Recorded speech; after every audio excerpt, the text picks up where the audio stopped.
বোলে মোৰ ল'ৰা ছোৱালী 100% ভাৰতীয়, 100% গৌৰৱী অসমীয়া। কোন হিমন্ত বিশ্ব শৰ্মা? মোৰ কথাৰ কি ভেলু আছে? মোৰ ধৰ্ম কি ল'ৰা ছোৱালীৰ? মোৰো ভুল হ'ব পাৰে যে নহয় মুখ্যমন্ত্ৰী মিছাল হৈ গ'ল, ঝামেলা মৰি গ'ল। মই পাকিস্তানত যোৱা নাই, ঝামেলা মৰি গ'ল। সংসদগৰাকীৰ পত্নীয়ে প্ৰথমতে পাকিস্তানত কাম কৰিছিল, পাকিস্তানৰ পৰা দৰমহা লৈছে, মই তাত আপত্তি নকৰোঁ। ভাৰতত চাকৰি কৰা মানুহৰ দৰমহা পাকিস্তানৰ পৰা আহিব পাৰে নেকি? মই য'তে গৈছোঁ সাংবাদিকসকলে এইটো কথাই সুধি আছে। প্ৰত্যেক 1 ঘণ্টাৰ মূৰে মূৰে সুধিলে মইতো নতুন কথা ক'ব নোৱাৰোঁ। গতিকে ৰঙিয়াত মই কথাখিনি ক্লিয়াৰ কৰি কৈ দিওঁ, যাতে কালি আৰু তিনিবাৰ ক'বলগীয়া নহয়। আপোনালোকে নিজৰ যাতে চেনেলত কৈ দিয়ে। কথাটো হ'ল যে আমাৰ মনত 3টা প্ৰশ্ন আছে। আমি খুব ঘনিষ্ঠ বিশ্বস্ত সূত্ৰৰ পৰা গম পাইছোঁ যে কংগ্ৰেছৰ সংসদ এজনে ইছলামাবাদত 15 দিন আছিল, আৰু ইছলামাবাদত চাবলগীয়া একো নাই। যেনেকৈ ভাৰতত আহিলে জয়পুৰ চাই, অসম চালে, চৰাইদেউ চালে, তাত চাবলগীয়া একো নাই। তাত খালি সন্ত্ৰাসবাদীৰ কেম্পে আছে আৰু একো নাই। 15 দিন কেনেকৈ কটাল? আৰু তেওঁক তাতে কোনে, হোটেল কোনে দিলে, গাড়ী মটৰ কোনে দিলে, এই কথাখিনি আমাক জনাব লাগে। নাম্বাৰ 1, কাৰণ এই কথাবোৰ ৰাষ্ট্ৰীয় নিৰাপত্তাৰ সৈতে জড়িত। দ্বিতীয়তে, সংসদগৰাকীৰ পত্নীয়ে প্ৰথমতে পাকিস্তানত কাম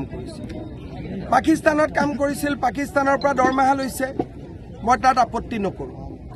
ভাৰত আৰু পাকিস্তানৰ মাজত তেওঁ 19 বাৰ অহা যোৱা কৰিছে, তাতো মই আপত্তি নকৰোঁ। এবাৰ মিলিটাৰীৰ অফিচাৰ এজনকো ভাৰতত লৈ আহিছে, তাতো মই আপত্তি নকৰোঁ।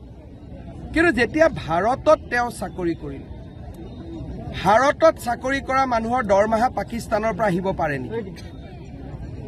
এইটো মোৰ দ্বিতীয় প্ৰশ্ন।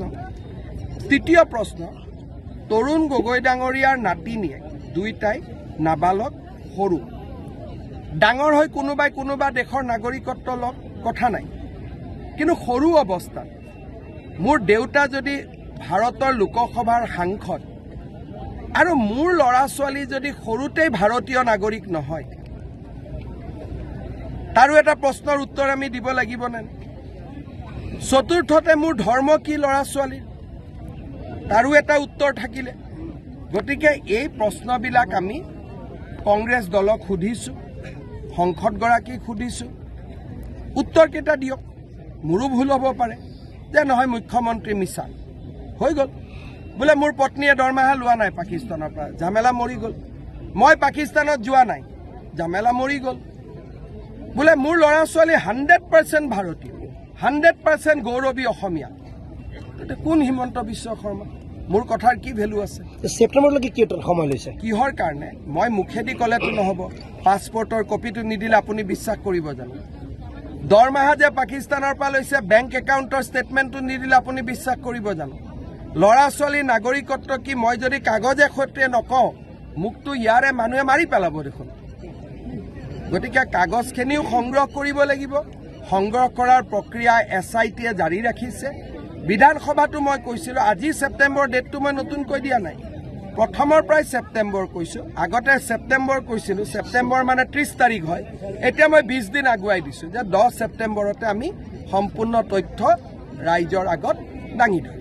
ছ'চিয়েল মিডিয়াত